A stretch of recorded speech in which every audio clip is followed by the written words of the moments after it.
Most parents-to-be assume that the sex of their child comes down to a flip of the chromosomal coin, with an equal chance of having a boy or a girl.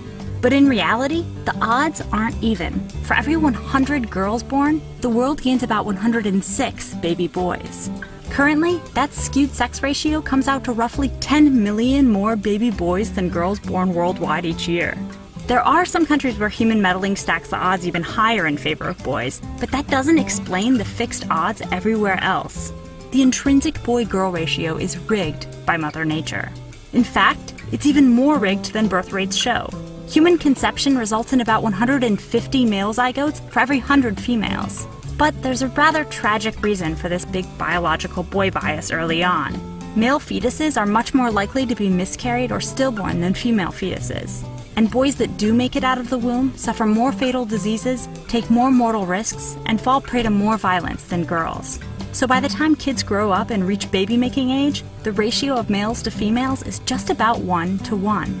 But the likelihood of a boy even making it to birth is also influenced by his mom's living conditions during pregnancy.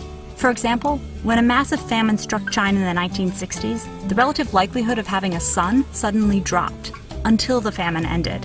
And male Americans born to billionaires seem to have higher than average odds of fathering sons. Somehow, female biology suppresses boy survival in the womb during tough times and boosts it when times are good. We've seen the same pattern in other mammals too. When resources are scarce, mothers give birth to fewer males than normal. When resources are plentiful, they bear more.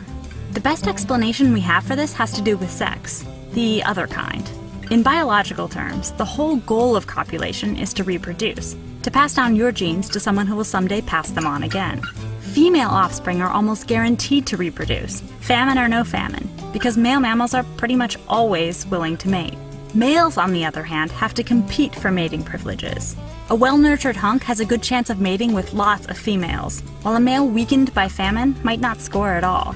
So male offspring are a bigger risk in general. At all stages, they're more likely to die, and even if they live, they might not reproduce. But when times are good, boys' potential to father lots and lots of babies make them a biological risk worth taking.